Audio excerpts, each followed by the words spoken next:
first lesson in Unit 4 is over the triangle inequality theorem. And this theorem just says that the sum of the lengths of any two sides of a triangle is greater than the length of that third side.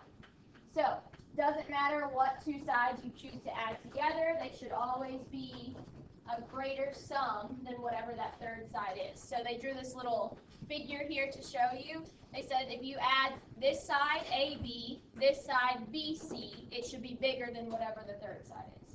Or if you add this bottom one and this side, it should be bigger than whatever that one is. Or if you add this red one and this green one, should be bigger than that third side. Okay?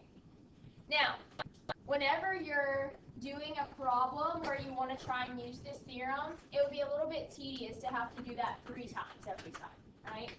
So, what we'll do is we'll do the one that is the biggest possible sum, or to the biggest side, okay? So what I mean by that is you'll add the two smallest sides that are there, and if those two small sides add up to be larger than the biggest possible side, it should work for any side, right? So that way you don't have to do it 3 times every time.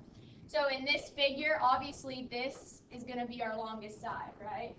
So if I add this one and it's bigger than that third side, it should work no matter what. So that way we don't have to do it 3 times every single time we do it. So on these first few, it says determine if each set of numbers could represent the lengths of the sides of a triangle. Answer yes or no. So on this first one, we need to add up the two smaller sides, which would be what? Okay. So 10 plus 20 would equal how much? 30. Okay. So when I added these two together, it gave me 30. And that's supposed to be larger than the third side. What was the third side? 30. Well, is 30 larger than 30? No. So since it's not, my answer is no. This could not be the sides of the triangle. Okay? On number 2, what are our two short sides? Okay, so I'll add those two together, which would give us, okay? So when I added these two together, we got 14, and this is supposed to be larger than the third side, which is what? And is it? So since 14 is larger than 10, yes, these could be the sides of our triangle. All right, on number 3, what are our two short sides there?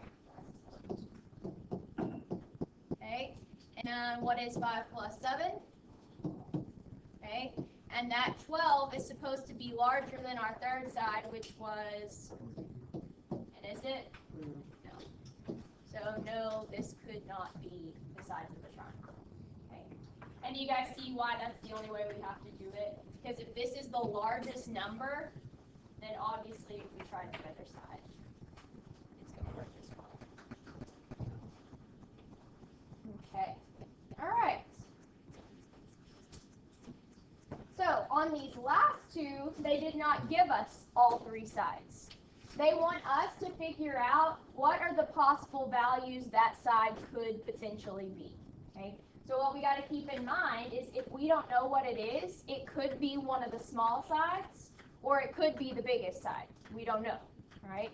So whatever we set up or whatever we solve needs to keep both of those ideas in mind. So maybe first we'll set up pretending like x could be the smaller side. So let's say this is considering x is the smallest. Okay. So if x was one of the small sides, we would add it with the other small side, which is, okay, so we have x plus 6, and this is supposed to be greater than the long side, which is right. Okay, so if I'm trying to figure out what x could be, we need to solve this for x. So how would I get x by itself?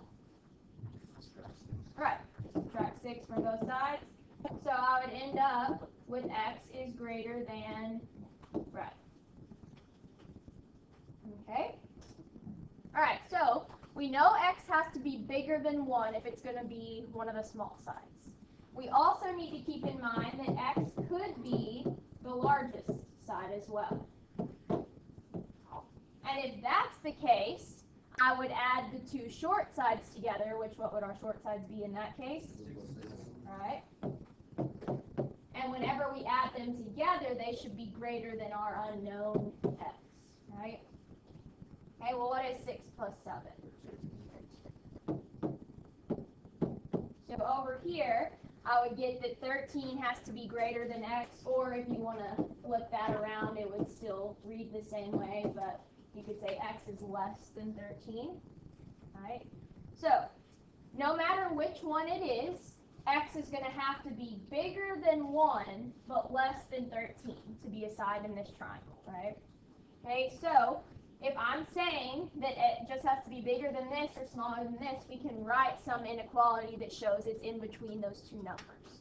So I would put that 1 is less than x, which has to be less than 13. So this just shows the range of numbers that it could fall between. Okay? All right. We want to do the same thing over here on this side. Okay, so if we think that x could be one of our small sides, we notice the other two sides are the same, right? So either one of them could be the other small side, and the other would just be the long side, right? So if I'm trying to set up an inequality with x being one of the small sides, it would be x plus our short side, which in this case you could pick either one, should be greater than our long side, which is also 4 in this case. Okay, so if I was to solve this for x, what would we do? Subtract, so we end up getting that x has to be greater than what? Right.